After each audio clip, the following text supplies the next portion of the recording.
Good morning, friends. Today is my topic some basic terms of English. जो कि हमने कल वीडियो जो अपलोड किया था वो हमारा इंग्लिश रीडर से था।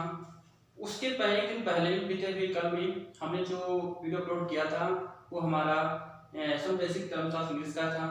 उसके बाद रीडर का अपलोड कर दिया जिसमें कुछ बच्चों को असुविधा हुई है, तो बच्चों ने कमेंट भी किया है सर एक ही तरफ से ही चलिए ताकि ग्रामर के जो कंसेप्ट है अच्छे से क्लियर हो जाए। उसी को देखते हुए हमने भी ये तो अपने आप से प्रॉमिस किया है कि जो इंग्लिश ग्रामर के जो कंसेप्ट है बार एक एक करके हम आपको क्लियर कराएं। चलिए अब अपना लेक्चर स्टार्ट करते हैं। और some basic terms of English जो हमारे ग्रामर से है, ग्रामर के मेन जो पार्ट्स हैं उनके विषय में बताया गया है, जिसमें हम आपको बताएंगे क्लाउच। क्लाउच जो सेंटेंस जो पिछला वीडियो था उसमें हमने सेंटेंस के विषय में बताया था, उसी के बाद हमारा आता है क्लाउच का। इसके बाद में क्लाउच क्या है, क्लाउच के अंदर कौन कौन से कंसेप्ट हैं, कौन से क्या है, कितने प्रकार के सारे कुछ हम आपको डिटेल में बताते रहेंगे। तो आज क्लाउच के पहले क्लाउच में ही कुछ बता पाएंगे, लेकिन विस्तार से कुछ एग्जांपल हम इसमें वीडियो में क्लियर नहीं कर पाएंगे। अगले आने वाले वीडियो में हम जो कंसेप्ट भी क्लियर करेंगे कि कुछ एग्जांपल भी बताएंगे आपको। तो हम बात समझ लेते हैं क्लाउच को। पहले तो हम ये जानना चाहते हैं कि क्लाउच है क्या।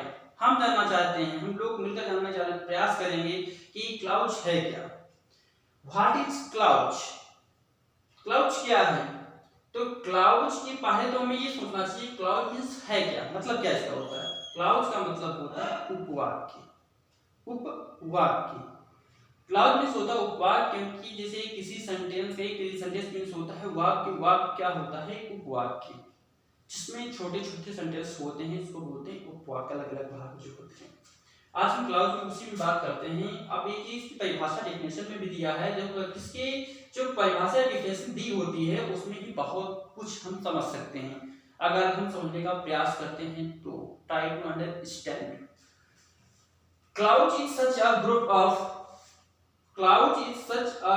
Of words that form part of a sentence and contain a subject and a fruit verb.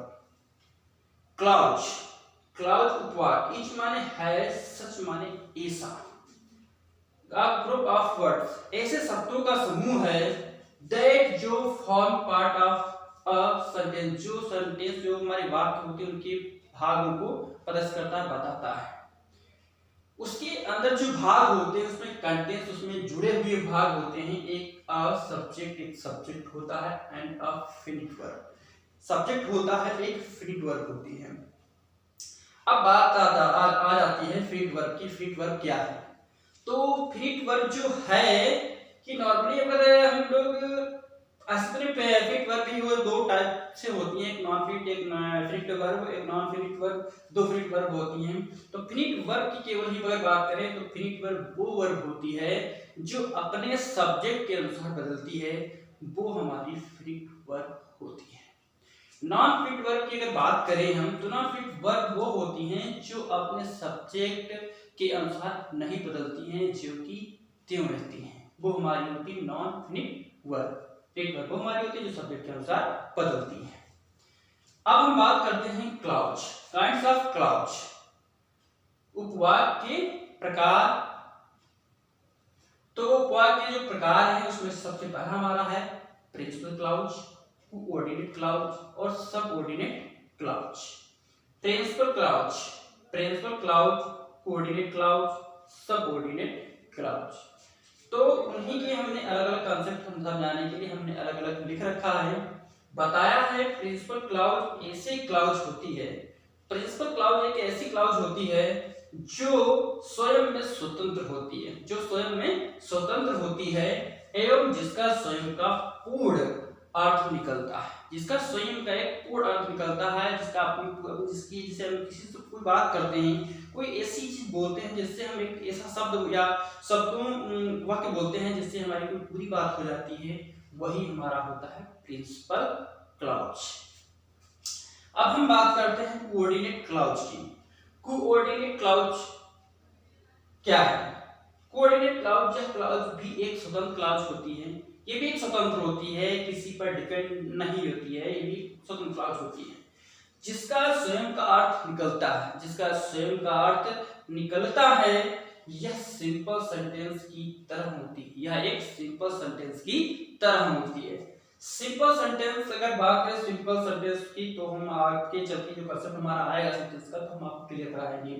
यह एक सिंपल सेंटेंस की तरह होती है जो अन्य क्लाउज से कोऑर्डिनेट कंजंक्शन से जुड़ी होती है या कंजंक्शन से जुड़ी होती है या संयुक्त होती है। जैसे कि अगर हम कोऑर्डिनेट कंजंक्शन की अगर बात करें, तो हमने एक छोटा सा कंसेप्ट बनाया था for the activity fan boys. इसमें भी हमने लिखा था फैन बॉयज में एक एक करके अगर हम वर्ड फैन बॉयज में हमारी जितनी भी कोऑर्डिनेट कंजंक्शंस होते हैं वो सारे इसी में आ जाते हैं। एफ जो पहला वर्ड इसका एफ एन का लिखा हुआ है, एफ है जिसका मतलब होता है फॉर, और ए का मतलब होता है एंड, और इसके बाद जितने भी वर्ड हैं सबके अपने अपने एक अपने भाग में बनाने की कोशिश की है, उसमें सब अपने अपने एक वर्ड है जिससे आप समझ सकते हैं हमारे कोऑर्डिनेट कंजंक्शन होते हैं। अब उसके बाद में बात करें अगला जो हमारा वर्ड वो आता है भाग जो काइंड ऑफ क्लाउज का, वो आता है सबऑर्डिनेट क्लाउज। सबऑर्डिनेट क्लाउज यह एक क्लाउज नहीं है। सबऑर्डिनेट क्लाउज जो है वो एक क्लाउज स्वतंत्र क्लाउज नहीं है, ये स्वतंत्र क्लाउज नहीं है, ये जो है डिपेंडेंट है, ये किसी पर आश्रित है, अब मतलब अपने आप में स्वतंत्र नहीं है।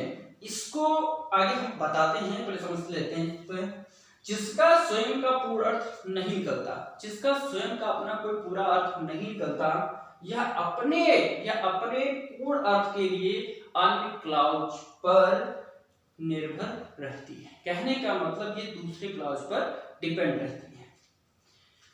यह क्लाउज अन्य क्लाउज से सबऑर्डिनेट कंजंक्शन से जुड़ी होती है। जैसे हमने इसमें लिख रखा है H why because since before etc., और भी बहुत से हमारे कंजंक्शंस हैं सबऑर्डिनेट से संयुक्त होती है, जुड़ी होती है। सबऑर्डिनेट क्लाउज को 3 भागों में वर्गीकरण किया गया है। 3 भागों में वर्गीकरण किया गया है, noun clause, adjective clause, adverb clause. ये क्लाउज जो है इनको ऐसे तो हमने इसमें समझाया नहीं है, बल्कि इनके भी एग्जांपल के तौर पे हम आपको आने वाले अगले वीडियो में इसके विषय में विशेष चर्चा इसी करेंगे। कुछ अभी बैक में समझ लेते हैं। जो प्रेजेंट क्लाउज हम अभी बताए हैं आपको, प्रेजेंट क्लाउज वो क्लाउज होती है जो अपने आप में बिल्कुल स्वतंत्र होती है, जिसको किसी दूसरे का सहारा लेना नहीं पड़ता है। अगर कहने की अगर नॉर्मली हम सेंटेंस की बात करते हैं तो राम जाता है। राम जाता है एक सेंटेंस है जिसमें किसी दूसरे सेंटेंस की आवश्यकता नहीं है, इसे एक स्वतंत्र हो गया अपने आप में कि वो जो वाक्य है ये बिल्कुल अलग है, इसको दूसरे से बिल्कुल अपने आप को जोड़ने की आवश्यकता नहीं है। सेकेंड की बात हम कर रहे हैं कोऑर्डिनेट क्लाउज। यह क्लाउज भी एक स्वतंत्र क्लाउज होती है जिसका स्वयं का अर्थ निकलता है, यह सिंपल सेंटेंस की तरह होती है, अन्य क्लाउज से कोऑर्डिनेट कंजंक्शन से जुड़ी होती है। नॉर्मली हमने जैसे अभी फैन बताया था, फैन का मतलब बताया था फॉर। फॉर का यहाँ पर एक कंजंक्शन, फॉर अगर हम बात की जाए फॉर प्रीपोजिशंस भी है और फॉर हमारा कंजंक्शन भी है। फॉर दोनों इसमें सम्मिलित हो जाते हैं, लेकिन बट फॉर जब होता है तब इसका हिंदी मीनिंग जो निकलता है वो होता है क्यों। जब हम यहाँ पर क्यों की बात फोर का कर लेंगे, क्यों की का कंजंक्शन के रूप में लेता है, फिर ये हमारा एन है जो नॉर्मल एन है बी है, वो सबके अपने कंजंक्शन से अलग अलग हैं। हम आपको इसके विषय में सारा कंजंक्शन का जो हमारा चैप्टर आएगा उसमें हम सारे कंजंक्शन आपको बताएंगे, सबऑर्डिनेट कंजंक्शन और कोऑर्डिनेट कंजंक्शन क्यों होते हैं, क्या होते हैं, कैसे इनका यूज कर सकते हैं। तो अगर इसमें की बात करिए, इसमें 2 सेंटेंस हैं, लेकिन बात ये है ये भी सेंटेंस जो हैं, ये जो सेंटेंस था हमारा प्रिंसिपल क्लाउज वाला, ये सेंटेंस अपने आप में बिल्कुल स्वतंत्र है, इसका किसी दूसरे सेंटेंस से कुछ लेना देना नहीं है। ये जो कोऑर्डिनेट क्लाउज होता है ये भी एक क्लाउज, ये भी दूसरे सेंटेंस पर डिपेंड नहीं रहता है, और दूसरा वाला जो सेंटेंस होता है वो पहले वाले सेंटेंस पर डिपेंड नहीं रहता है, क्योंकि इन दोनों के पास अथॉरिटी या पावर या एबिलिटी, किसी चीज की बात की जाए, तुलना अगर हम करें, कंपैरिजन क्या करें, तो ये दोनों अपने आप में बराबर होते हैं। ये दोनों अपने आप में बराबर होते हैं, इसीलिए वो कंजक्शंस में यूज किए जाते हैं जो दोनों सेंटेंसों को बराबर एक समान रखते हैं। क्योंकि इस सेंटेंस में दूसरे सेंटेंस पे डिपेंड होने की कोई बात ही नहीं रहती। इसमें तो एक सिंपल सेंटेंस केवल होता है जिसमें एक सब्जेक्ट और एक फ्रीक्वेंट वर्ब होती है, ये होता है प्रिंसिपल क्लाउज। और कोऑर्डिनेट क्लाउज में भी सेम ऐसे ही होता है, क्योंकि इसमें कंजक्शन जोड़ देता है तो इसमें भी एक फ्रीक्वेंट वर्ब सब्जेक्ट और फ्रीक्वेंट वर्ब होता है, और कंजक्शन जोड़ने के बाद भी एक सब्जेक्ट एक फ्रीक्वेंट वर्ब होती है। ये हमारा था कोऑर्डिनेट क्लाउज।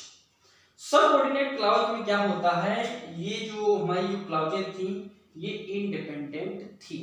ये दोनों क्लाउज हमारी इंडिपेंडेंट क्लाउज को दो भाग होते हैं जो डिपेंडेंट के, एक होता है डिपेंडेंट, एक होता है इंडिपेंडेंट।